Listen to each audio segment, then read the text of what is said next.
खुशामदीद दोस्तों। क्या कभी आपने महसूस किया है, कभी आपकी जिंदगी में वैसे गुजरा कि आपको कोई होमवर्क मिला हो, प्रोजेक्ट मिला हो, असाइनमेंट मिली हो, तो आप कहते हैं कि मैं आज शुरू करूंगा या कल शुरू करूंगा, उसको आप लोग बार बार डिले करते हैं और बजाय होमवर्क करने के आप लोग वीडियो गेम्स खेलते हैं, दोस्तों के साथ बाहर हैंग आउट करते हैं, कोई मूवी देखते हैं। इसे प्रोक्रेस्टिनेशन कहते हैं। ये होती क्या है, इस पे कैसे काबू पाया जाए, आइए जानने की कोशिश करते हैं इस वीडियो में।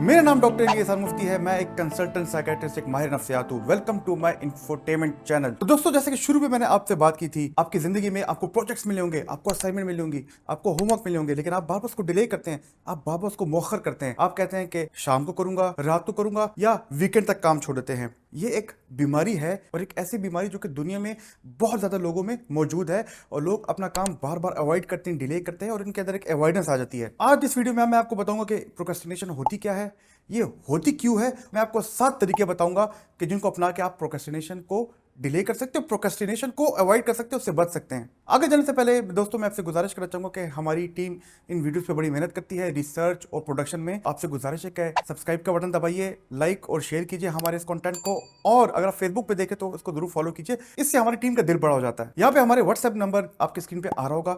इस व्हाट्सएप नंबर पे अगर आपके जहन में कोई सवाल है तो अपने नाम और अपने शहर का नाम लिख के और एक ऑडियो मैसेज के सूरत में हमें अपना सवाल भेजिए। हमारी कोशिश होगी कि वीडियोस के जरिए या कमेंट्स में या डायरेक्ट आपको व्हाट्सएप में हम आपको सवाल का जवाब दे दें। दोस्तों, मैं आगे जाने से पहले आपसे एक सवाल पूछना चाहूँगा। हमें इस सवाल के जवाबात से पता चल जाएगा कि आपको प्रोक्रेस्टिनेशन के बारे में कितनी बैकग्राउंड नॉलेज है, कितनी जानकारी हासिल है। तो सवाल ये है कि क्या आपको पता है प्रोक्रेस्टिनेशन होती क्या है? क्या आप खुद भी प्रोक्रेस्टिनेशन का शिकार हैं? अगर आप प्रोक्रेस्टिनेशन का शिकार हैं तो क्या आपने इससे बचने के लिए कोई तरतीब, कोई रूटीन अपनाई है? अपना जवाब नीचे दिए गए कमेंट सेक्शन में जरूर दीजिएगा और हमें आपके जवाबात का इंतजार रहेगा। दोस्तों, प्रोक्रेस्टिनेशन एक ऐसा ट्रिकी मॉन्स्टर है कि जो कि हमारे जहन में, हमारे दिमाग में बस जाता है, और उसकी कोशिश ये होती है कि जो भी हमें टास्क दिए जाते हैं, जो भी हमें होमवर्क दिया जाता है, जो हमें असाइनमेंट दिया जाता है, उसको वो डिले कराए, मौखर कराए। यानी कि अगर मैं बात करूँ कि अगर हमें आज होमवर्क मिला है और अगर हमें डेडलाइन मिली कि वो 3 दिन में खत्म करो, हम वो कोशिश करेंगे कि आखिरी दिन पे ही जाके, आखिरी घंटों में, आखिरी मिनटों में खत्म करें। आपने देखा होगा कि वो स्टूडेंट जो कि एग्जाम की तैयारी कर रहे होते हैं, उनको अगर 2 महीने की प्रेप्स मिली है, लेकिन वो सारा जोर अपना आखिरी 1 हफ्ते में निकालते हैं और बाकी टाइम जो है डिले करने में, मौखर करने में लगाते हैं। ये प्रोक्रेस्टिनेशन जो एक ट्रिकी मॉन्स्टर है, उनकी असाइनमेंट्स को कंप्लीट करने में मुश्किलात लाता है। हम क्यों प्रोक्रेस्टिनेट करते हैं? एक बड़े मशहूर प्रोफेसर ऑफ साइकोलॉजी जो कि DePaul university in Chicago में है, उनकी किताब still procrastinating the no regret to getting in done, इसमें यह लिखा गया कि अमेरिका में खाली 20% 20% लोग जो है क्रॉनिक प्रोक्रेस्टिनेटर्स हैं। अगर हम बात करें 2014 में एक ऐसी रिसर्च, एक ऐसी स्टडी हुई थी, उसमें यह देखा गया था कि 20 से 25 अफराद दुनिया में क्रॉनिक प्रोक्रेस्टिनेटर्स हैं। कुछ रिसर्च ने यह भी बताया कि प्रोक्रेस्टिनेशन जो है वो डिप्रेशन के साथ लिंक है, एंग्जाइटी, इज्जत नफ्स, सेल्फ स्टीम के साथ लिंक है, और कुछ स्टडीज ने यह भी बताया कि ADHD यानी कि attention deficit hyper activity disorder में भी लोगों को प्रोक्रेस्टिनेशन होती है। सबसे पहले देखा यह कि फियर ऑफ फेलियर, यानी कि अगर आप में ये खौफ है कि कोई भी काम मैं शुरू करूंगा वो परफेक्ट नहीं होगा, वो मैं नाकाम हो जाऊंगा, वो काम मैं कंप्लीट नहीं कर पाऊंगा, या शायद वो काम मैं अच्छा ना कर पाऊं, तो बार बार उस काम को हम डिले करते रहते हैं, प्रोक्रेस्टिनेट करते रहते हैं। दूसरे नंबर पे आता है फीलिंग ओवरवेल्म्ड, यानी कि आपको कोई टास्क मिले जो कि बड़ा हो, मुश्किल चैलेंज हो, और आपको अच्छा भी लगे, लेकिन वो इमोशन, वो जज्बा आपके ऊपर गालिब आ जाए, आपके ऊपर पूरी तरीके से मगलूब हो जाए, यानी कि पूरा ओवरवेलमिंग हो जाए, और इसी वजह से आप जो वो प्रोजेक्ट शुरू ना कर पाएं और वो डिले पे डिले होता रहे। तीसरे नंबर पे हमने ये देखा है कि लोगों में प्रोक्रेस्टिनेशन इस वजह से होती है कि उनमें को जब कोई प्रोजेक्ट मिलता है, कोई टास्क मिलता है, तो उनमें उसकी कोई मोटिवेशन नहीं होती, उसमें उनकी कोई दिलचस्पी नहीं होती। सबसे बढ़कर ये कि उनको ये प्रोजेक्ट रिवार्डिंग नहीं लगता, उनको ऐसा लगता है कि इसमें इनको कोई फायदा नहीं है। इस वजह से हम प्रोक्रेस्टिनेशन का शिकार होते हैं। चौथे नंबर पे ये देखा गया है परफेक्शनिज्म, यानी कि आपको कोई प्रोजेक्ट मिलता है, आपको कोई टास्क मिलता है, और आप चाहते हैं कि उसको मैं परफेक्टली खत्म करूं या परफेक्टली स्टार्ट करूं। हर चीज उसमें आप परफेक्शनिज्म की वजह से उसको डिले करते रहते हैं, और वो आपका प्रोजेक्ट, आपका होमवर्क, आपका असाइनमेंट स्टार्ट ही नहीं होता, और आप डिले पे डिले किए जाते हैं और आप प्रोक्रेस्टिनेटर बन जाते हैं। तो दोस्तों, जैसा कि अभी तक हमने जान लिया है कि प्रोक्रेस्टिनेशन होती क्या है, इसकी वजूहात क्या है, किस वजह से प्रोक्रेस्टिनेशन होती है, तो आइए जानने की कोशिश करते हैं कि कौन सी वो ऐसी आदत है जिनको अपना के आप प्रोक्रेस्टिनेशन से बच सकते हैं। पहले नंबर पे आती है कि डू समथिंग। लोग ज्यादातर कोई असाइनमेंट, कोई काम शुरू ही नहीं करते। जैसे ही वो काम आप शुरू करेंगे, कोई भी टास्क शुरू करेंगे, फिर आपके लिए उसी प्रोजेक्ट में, उसी असाइनमेंट में आसानियां पैदा हो जाती हैं। और जैसे ही आप कोई असाइनमेंट, होमवर्क शुरू करते हैं तो यकीन मानिए कि आपका जो सबकॉन्शियस माइंड है, जो आपका गहरा दिमाग है, वो भी आपको शाबाशी देता है कि शाबाश, आपने काम शुरू किया है। एक रिसर्च के मुताबिक लोग जो है अपना काम शुरू ही नहीं करते, और जैसे ही अपना वो काम शुरू करें तो एक ऐसा ट्रिगर है कि जिससे हम प्रोक्रेस्टिनेशन से बच सकते हैं। दूसरे नंबर पे आता है कि अपने काम को, अपने प्रोजेक्ट को छोटे छोटे हिस्सों में तोड़ दीजिए, ब्रेक इट डाउन। अगर किसी असाइनमेंट की मैं बात करूं तो बजाय ये कि मैं उसके बड़े पिक्चर पे देखूं, बड़ी तस्वीर पे देखूं, उसको मैं छोटे छोटे बिट्स, छोटे छोटे पीसेस में डिवाइड कर लूंगा। क्योंकि कभी कभी ये देखा गया कि वो असाइनमेंट बताते खुद बहुत बड़ा मुश्किल नजर आता है, लेकिन उसको जैसे ही मैं छोटा छोटा अपने लिए डिवाइड कर लूं, वो ज्यादा मैनेजेबल होता है। हमें ये भी लगता है कि वो बड़े छोटे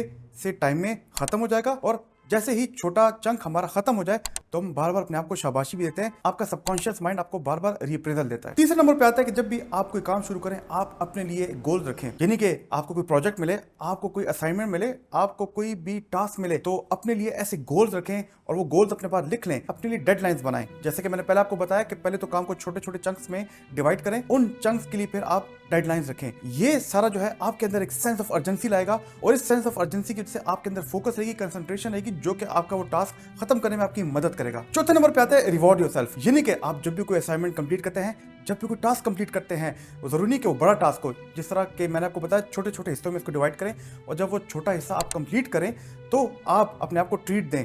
और ट्रीट कैसे हो सकती है? जरूरी नहीं कि वो ट्रीट आप पैसों की मद में हो।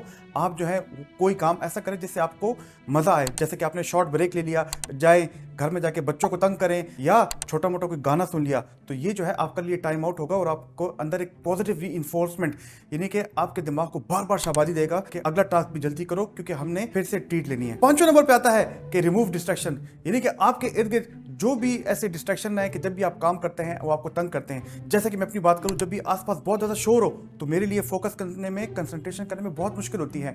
लेकिन इस शोर को पहले मैंने आइडेंटिफाई किया, फिर इस शोर को खत्म करने के लिए मैंने तरीके ढूंढे, और अब मैं जो भी काम करता हूं मुझे कोई डिस्ट्रैक्शन नहीं होती, और मैं बड़े कम टाइम में एक ज्यादा टास्क अचीव कर लेता हूं। तो अगर आजकल की बात की जाए, सबसे बड़ा डिस्ट्रैक्शन आपका फोन है। अपने नोटिफिकेशन ऑफ कीजिए, अपना फोन को एयरप्लेन मोड में डालिए, और कोशिश कीजिए कि अगर आपको कोई ऐसा टास्क चाहिए कि जो कि बहुत ही ज्यादा फोकस्ड हो, कंसंट्रेशन मांगता हो, तो खामोश जगह पे जाके वो काम कीजिए। यकीन जानिए कि इससे आपकी प्रोडक्टिविटी 2 से 3 गुना हो जाएगी। छठे नंबर पे आती है कि जब भी आप कोई फोकस टास्क करें, कोई असाइनमेंट करें, तो आप एक टाइमर यूज करें। ये मैं नहीं कह रहा, ये रिसर्च ने साबित किया है।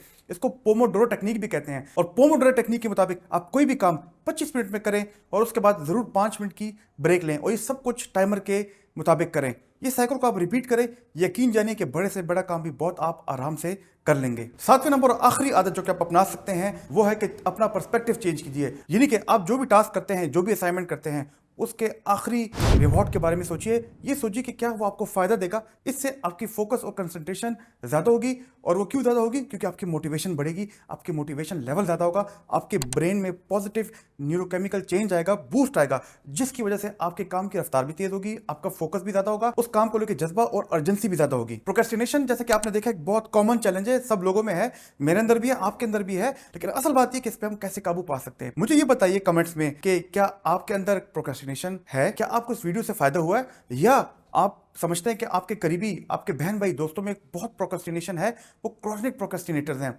और क्या ये वीडियो में जो मैंने आपको बातें बताई हैं उनसे आप उनकी मदद कर लेंगे? जरूर हमें कमेंट में अपनी कीमती आरा से आगाह कीजिए। अगर आपको कोई भी ज़हनी मसला हो, कोई भी ज़हनी बीमारी हो आपके करीबी लोगों में, तो यकीन कीजिए आप किसी माहिर नफ्सियात के पास जाएं, मदद आपका इंतजार कर रही है। मेरी कोशिश रहेगी कि इन वीडियोस के जरिए आपकी पर्सनैलिटी में पॉजिटिव चेंज लाऊं, आपकी पर्सनैलिटी को, आपके जहन को रेजिलिएंट बनाऊं। तो मेरे साथ जुड़े रहिए। खुदा हाफिज।